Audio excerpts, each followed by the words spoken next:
बहुत साल पहले पर्सिया के एक शहर में कालीन का एक व्यापारी रहता था। उसके दो बेटे थे, कासिम और अली बाबा। उसका व्यापार अच्छा चल रहा था, लेकिन कुछ समय बाद उसकी मौत हो गई। जिसके बाद बड़े बेटे कासिम, जो कि लालची व्यक्ति था, उसने सारे व्यापार पर कब्जा कर लिया और अली बाबा को घर से निकाल दिया।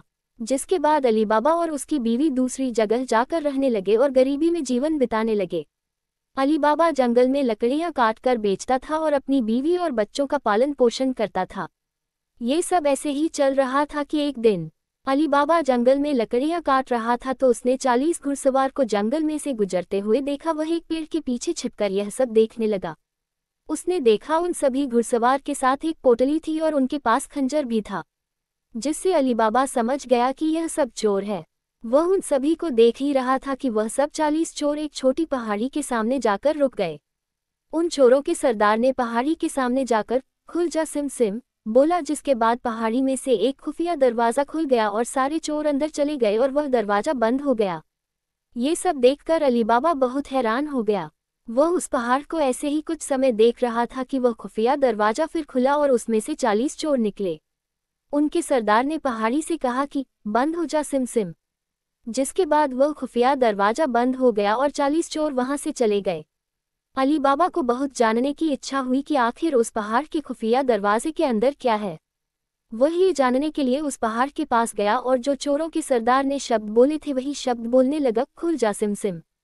उसके ये बोलने के बाद दरवाज़ा फिर खुल गया और अली बाबा गुफा के अंदर चला गया। गुफा के अंदर अली बाबा ने जाकर देखा कि गुफा में बहुत सा सोना, चांदी, हीरे, जवाहरात और सोने के सिक्के रखे थे। वह ये सब देखकर बहुत खुश हो गया। उसको समझ आ गया था कि सभी चोर अपनी चोरी और लूट का माल उस पहाड़ी की गुफा में छुपाते हैं। उसने कुछ सोने के सिक्के एक पोटली में भरे और बंद हो जा सिम सिम बोलकर उस गुफा का दरवाजा बंद करके वहां से चला आया। उसने ये सारी बात जाकर अपनी बीवी को बताए और वह सिक्के दिखाए, जिससे उसकी बीवी बहुत खुश हो गई। अली बाबा ने अपनी बीवी को सोने के सिक्के गिनने के लिए अपने बड़े भाई कासिम के घर जाकर तराजू लाने के लिए कहा और बोला कि किसी को इस बारे में न बताएं। अली बाबा की बीवी तभी कासिम के घर गई और उसकी बीवी से तराजू अनाज तोलने के लिए मांगा। कासिम की बीवी बहुत चालक औरत थी।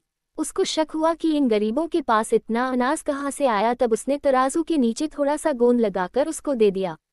रात को अली बाबा और उसकी बीवी ने सोने के सिक्के तोले और सुबह वह तराजू कासिम की बीवी को लौटा दिया। कासिम की बीवी ने जब तराजू उल्टा करके देखा तो उसको एक सोने का सिक्का उसमें चिपका हुआ मिला। उसने यह बात अपने पति को बताई। ये बात सुनकर कासिम अपने भाई अली बाबा के पास गया और उसको सहानुभूति दिखाकर उससे सारा राज जान लिया। अली बाबा ने उसको सारी बात बताने के साथ दरवाजा खोलने के लिए खुफिया शब्द खुल जा सिम सिम भी बता दिए। कासिम ये सब जानकर अपने साथ कुछ खच्चर को लेकर उसी पहाड़ी के पास चला गया। उसने खुल जा सिम सिम बोला और दरवाज़ा खुल गया, जिसके बाद वह उसके अंदर चला गया। उसने अंदर जाकर बहुत सारा खजाना देखा और उसने बहुत सारा खजाना भर लिया। लेकिन जैसे ही वह उस गुफा से निकलने के लिए वह खुफिया शब्द बोलने लगा तो वह ये शब्द भूल गया, जिससे वह उस गुफा में ही बंद हो गया। और कुछ देर बाद 40 चोर आए और दरवाज़ा खोलकर अंदर आए तो उन्हें कासिम मिला। उनको पता चल चुका था कि वह उनका खजाना लेने आया है, तो उन्हें कासिम को मार दिया और उसकी लाश को वहीं छोड़कर चले गए।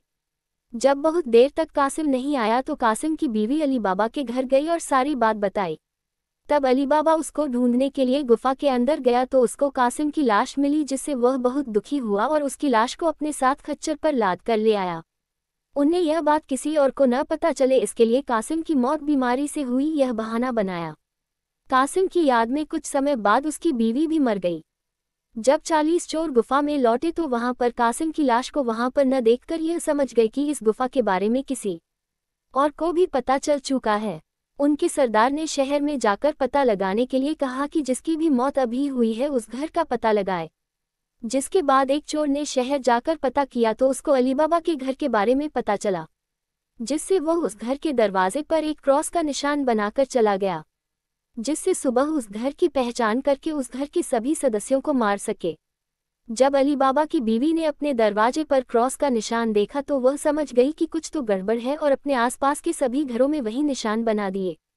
जिसके बाद सुबह जब सरदार बाकी चोरों के साथ आया तो बहुत से घर में वह निशान बना देखकर परेशान हो गया और चला गया। वह बाद में फिर आया और अब की बार वह उस घर को सही से पहचान करके चला गया। वह रात को एक तेल का व्यापारी बनकर आया और उसने 40 पीपों में अपने सभी चोरों को छुपा दिया और एक पीपे में दिखाने के लिए तेल डाल दिया। वह इन सब पीपों को खच्चर पर लादकर अली बाबा के घर चला गया। उसने अली बाबा को खुद को तेल का व्यापारी बताकर रात में रुकने की जगह मांगी और तेल का भरा हुआ एक पीपा भी दिखाया। अली बाबा ने उसको तेल का व्यापारी जानकर उसके रात में रुकने की बात मान ली और उसको खाना भी खिलाया। लेकिन अली बाबा की बीवी को उस पर शक हुआ तो उसने उसके पीपों को चेक किया और उसको थोड़ा थका थका कर देखा तो उन सभी में से चोरों की आवाज़ आई।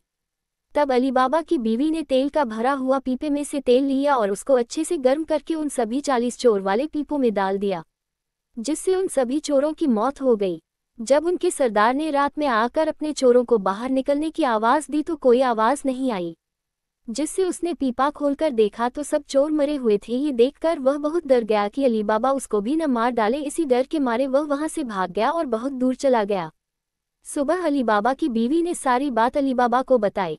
अब 40 चोर के सब खजाने का मालिक केवल अली बाबा ही था और जिससे वह बहुत अमीर हो गया और खुशी खुशी अपने बीवी और बच्चों के साथ रहने लगा। कहानी से सीख। इस कहानी से हमें ये सीख मिलती है कि हमें कभी भी लालच नहीं करना चाहिए। जिस तरह कासिम एक लालची व्यक्ति था जिसने अपने भाई से व्यापार छीन लिया और खजाने के बारे में पता चलने पर अकेला ही सारा खजाना लेने चला गया। कहानी पसंद आई हो तो लाइक और सब्सक्राइब करना न भूलें।